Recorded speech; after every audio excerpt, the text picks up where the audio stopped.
apa kabar? Saatnya Anda menyimak berita Makassar bersama saya Tabita Putri. Sejumlah berita menarik akan kami sajikan untuk Anda. Berikut 3 berita utama hari ini.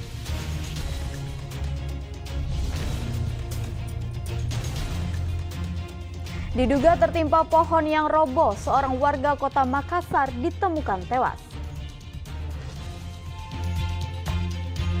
Pemerintah Provinsi Sulawesi Selatan tetapkan upah minimum Provinsi Sulsel tahun 2024 berlaku mulai 1 Januari. Simpati untuk Palestina diwujudkan seorang pria di Kabupaten Pangkep dengan berkostum Spider-Man dan berjalan kaki sejauh 160 km untuk galang donasi.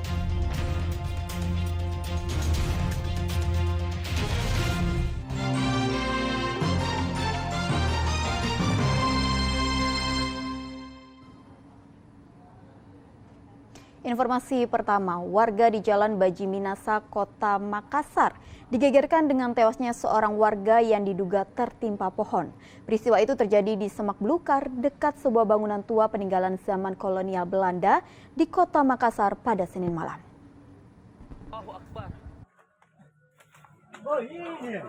Video rekaman warga memperlihatkan saat warga menemukan Mulyadi di Semak Belukar dekat bangunan tua di Jalan Baji Minahasa, Kota Makassar pada Senin malam. Mulyadi yang ditemukan tidak bernyawa diduga tertimpa pohon di lokasi tersebut. Peristiwa itu menghebohkan warga setempat.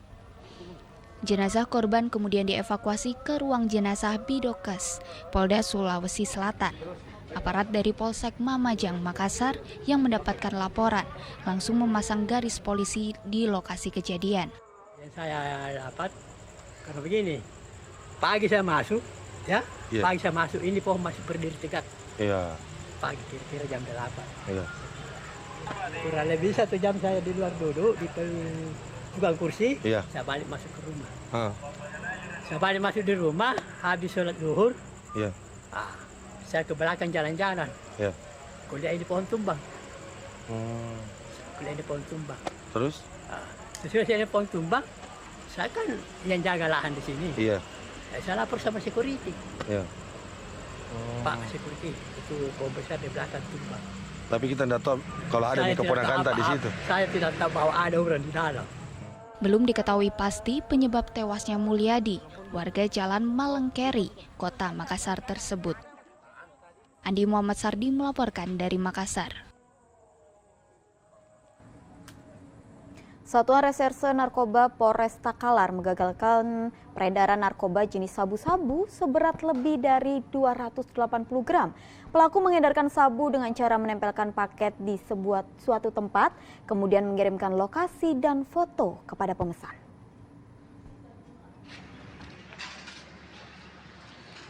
Safar alias Hendri berusia 30 tahun digiring petugas di Mapores Takalar pada Selasa siang. Ia ditangkap polisi saat bertransaksi 1 paket narkoba jenis sabu-sabu di Jalan Poros Kabupaten Takalar. Usai menggeledah tersangka, polisi kemudian melakukan pengembangan dan menyita 6 paket besar yang diduga sabu-sabu seberat lebih dari 280 gram. Penangkapan terhadap pengedar sabu-sabu ini dilakukan petugas setelah melihat gerak-gerik pelaku yang mencurigakan di pinggir Jalan Poros Takalar. Saat diperiksa, pelaku ternyata sedang membawa pesanan sabu-sabu untuk ditempel di suatu tempat.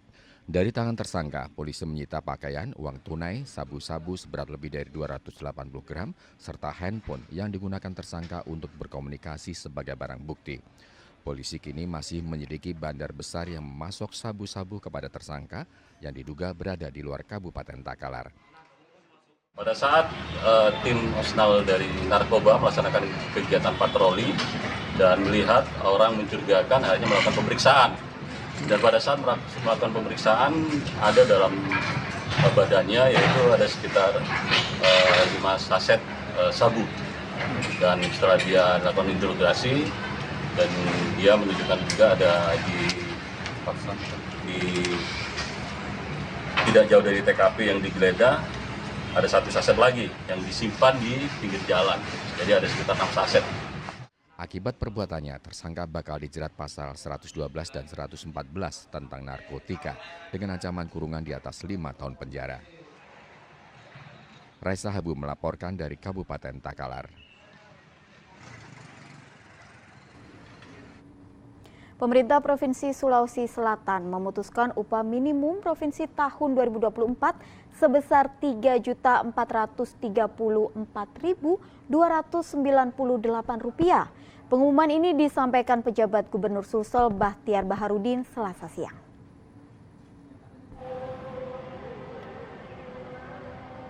Pengumuman besaran upah minimum provinsi UMP tahun 2024 Provinsi Sulawesi Selatan diumumkan oleh penjabat Gubernur Sulsel Bahtiar Baharudin bersama Kadis Tenaga Kerja dan Transmigrasi Ardila Sagaf. Pengumuman ini juga dihadiri oleh perwakilan buruh dan pengusaha serta akademisi di kantor gubernur. UMP Sulsel tahun 2024 adalah sebesar Rp3.434.298 per bulan, mengalami kenaikan sebesar 1,45% atau naik Rp49.153.000. Keputusan ini diambil berdasarkan rekomendasi dari Dewan Pengupahan Sulsel. UMP ini hanya berlaku bagi pekerja buruh yang masa kerjanya di bawah 1 tahun. Sedangkan bagi pekerja yang masa kerjanya di atas 1 tahun, pengusaha wajib menerapkan struktur dan skala upah. Adalah upah minimum Provinsi Selatan tahun 2024 sebesar Rp3.434.298 per bulan yang terdiri atas upah pokok dan tunjangan tetap. Upah minimum provinsi sebagaimana yang masuk pada diktum ke-1 hanya berlaku bagi pekerja garing buruh yang memiliki masa kerja kurang dari 1 tahun. Upah minimum sebagaimana dimaksud pada diktum ke-1 dikecualikan bagi usaha mikro dan usaha kecil berdasarkan kesepakatan antara pengusaha dan pekerja dari segi buruh. Itu SK ini ya, kita keluarkan ke depannya dipatuhi oleh perusahaan-perusahaan yang seperti yang disampaikan Pak Gubernur, perusahaan menengah ke atas. Jadi ini dikecualikan bagi perusahaan kecil atau mikro. Ya.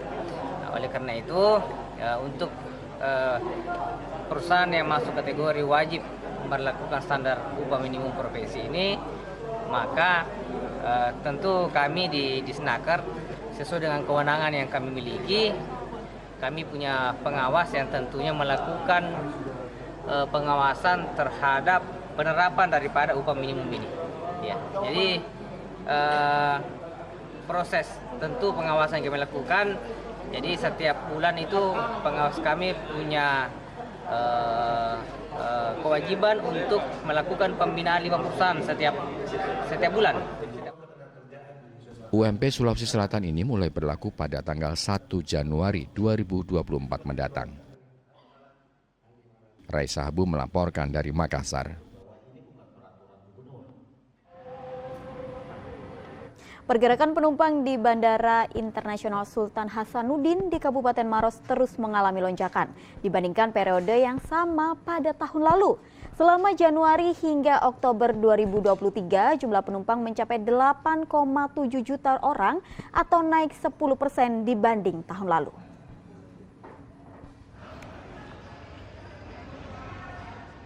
Jumlah penumpang selama periode bulan Januari hingga Oktober 2023, Bandara Internasional Sultan Hasanuddin di Kabupaten Maros mencapai 8.774.603 juta orang, dengan rincian 4.305.544 penumpang datang dan 4.469.059 penumpang berangkat. Jumlah ini naik 10% dibandingkan tahun 2022 yang hanya sebanyak 7.974.013 orang.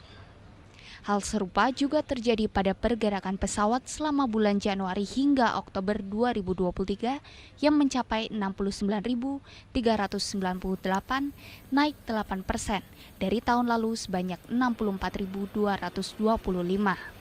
Namun pergerakan pesawat kargo tercatat hanya sebanyak 6.524 ton atau turun 7% dari tahun lalu sebanyak 8.202 ton. Proyeksikan jumlah penumpang hingga akhir tahun nanti akan mencapai sekitar 10,9 juta orang atau sekitar 12% dari jumlah penumpang saat ini. Peningkatan ini menunjukkan tren positif bagi industri penerbangan dan kami juga optimis bahwa proyeksi akhir tahun akan tercapai. PT Angkasa Pura I Bandara Sultan Hasanuddin tetap berkomitmen untuk memprioritaskan keselamatan, keamanan, dan kenyamanan bagi pengguna jasa. Rute Makassar-Cengkareng-Makassar masih menjadi rute dengan penumpang terbanyak, yaitu 113.093 orang. Diikuti rute Makassar-Surabaya-Makassar dengan jumlah penumpang 119.765 orang. Dan Makassar-Kendari-Makassar sebagai rute terbanyak ketiga dengan jumlah penumpang sebanyak 64.057 orang. Raisa Habu melaporkan dari Kabupaten Maros.